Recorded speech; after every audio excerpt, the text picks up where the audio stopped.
Hello, and welcome to the biggest week in the 100-day challenge yet. Not only was there a ton of progress on the game with some bug fixes, some movement updates for Samuel, and a finished Augusta, but we also hit a huge milestone for the channel too. And as thanks, we are going to do something very extravagant.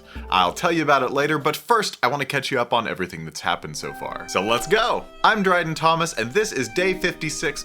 Wait a minute. Franklin? Are we over halfway done with the challenge? I'm Dryden Thomas, and this is day 56 of my 100-day challenge to finish Disinherited. So if we're over halfway done with the challenge, we should be over halfway done with the game, right? Well, let's see what we got. We've got the Catacombs area, which is pretty much done. The Infinite Machine, which is now done.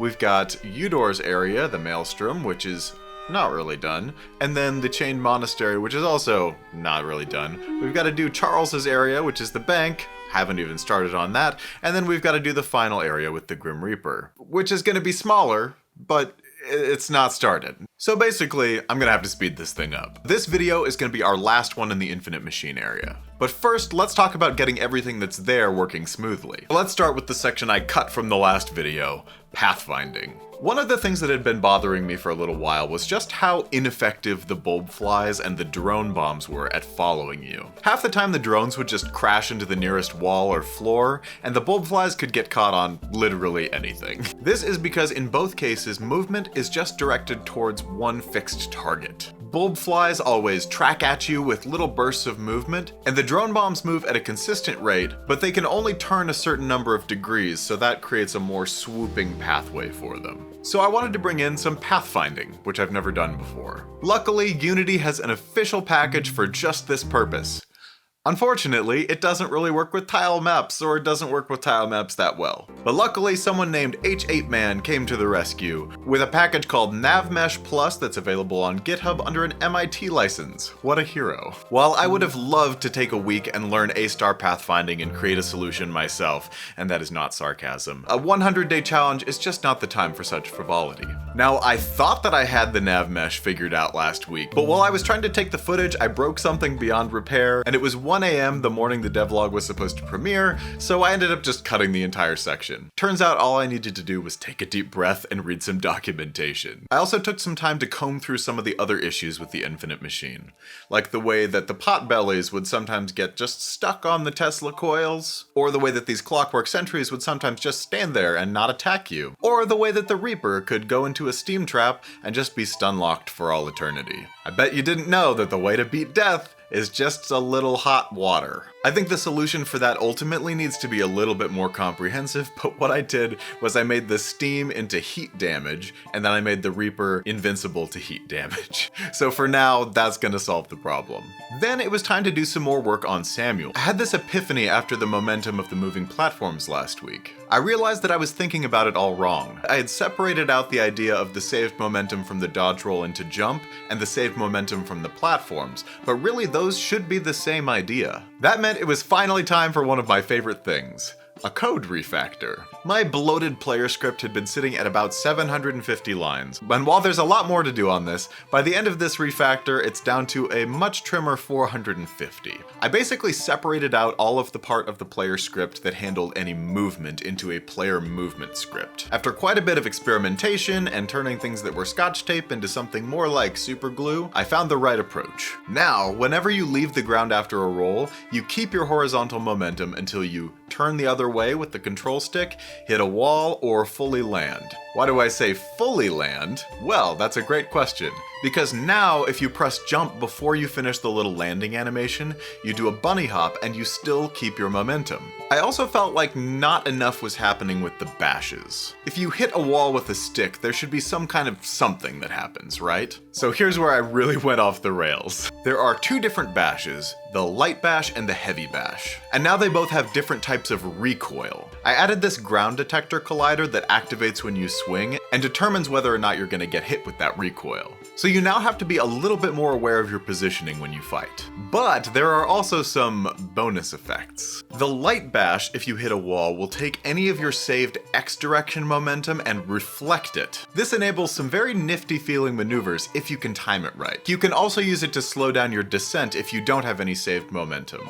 Then there's the heavy bash. This one applies a much stronger momentum diagonally up and back. I was showing this to my friend Shane, one of the smartest people that I know, and he suggested that this effect might be a little too easy to create on accident. He suggested using a Gaussian transformation to create a sweet spot where the effect would be the most extreme. And then he stayed up really late with me teaching me the arcane math that would be required to implement it. So I guess a 100-day challenge does leave room for some frivolity after all. Overall, these changes aren't meant to be core mechanics that will be required to progress in the game. They're just for player expression, a little added depth, and more interest in the positioning.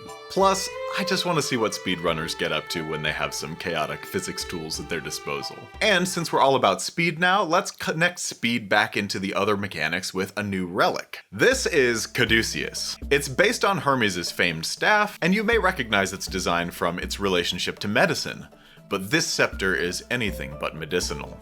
While holding Caduceus, your bash deals more damage in proportion with how fast you're moving. Thank you to everyone who joined in on Wednesday to the art stream and gave some input on the design. And here's another one. This is Clotho's Thread, just like from the Fates. This idea came from Amazing Bricks a couple weeks ago. This relic creates a golden line that travels between you and the Reaper, so you never lose track of him. And I did all the implementation of this one live on stream as well, where something else very exciting happened. Whoa! Whoa! I'm getting a call. 'Cause we made 10K! It happened!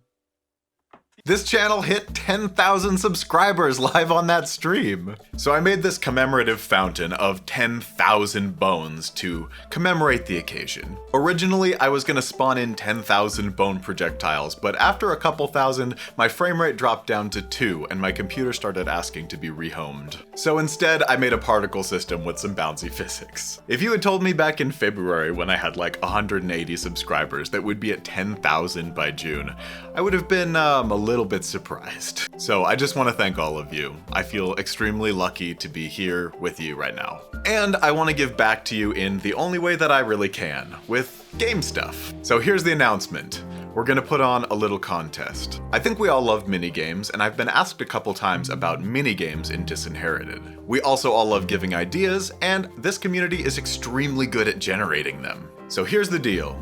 You hit the link in the description and there's a Google form that will let you submit your minigame idea for Disinherited. 3 weeks from this video's premiere, submissions will be closed and I will narrow it down to a top 4. And then we'll open it up to a community vote. And just so you know, my choices are going to be based on 4 factors. What fits into the existing mechanics of the game, what fits into the existing aesthetics of the game, what is feasible for me to build, and last, just what I like. So aim your sights on that. And now I'm really excited to show you Augusta's new move and her finished boss room, but first one more thing that I want to tell you about. I'm going to be opening up channel memberships pretty soon. If you don't know, this works a lot like Patreon. It's a monthly donation at a tier of your choice that just supports me as a creator by giving me the greatest gift of all.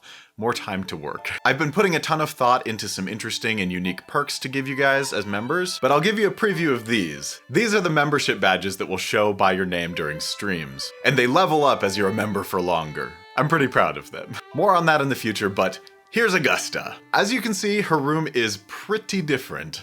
I wanted to give the impression here that this furnace is the heart of the entire operation, and borrow from the design elements in the rest of the decor. The part that took the longest were these little gears that rotate horizontally on these axles, which are frame-by-frame animated. I also decided to blur these sprites to give some more separation between foreground and background, a technique that I'll probably continue to use for clarity. And last, we've got Augusta's new attack. A few people mentioned really missing the robot arm, and I agree. It's really important that Augusta have a physical attack so that physical parries would be effective against her too. As you can see, she comes toward you while pulling pieces of a fist together, and then dashes toward you for a big knockout punch before letting the pieces go. If you parry, it builds up her stun, and she can go into a stun state where you can deal death blow damage. I also spent some time tuning the timings of her attacks and the windups, just generally making the fight feel fairer and more interesting. So yeah, there's still some stuff to do in the Infinite Machine, and I think it could get even better, but for now, it's time to move on to a new area. Next up is the Chained Monastery, the domain of Silas the Dolorous. Bring your lantern and hit your subscribe button because things are about to get a lot spookier. Thank you so much for watching, and I will see you in the next one.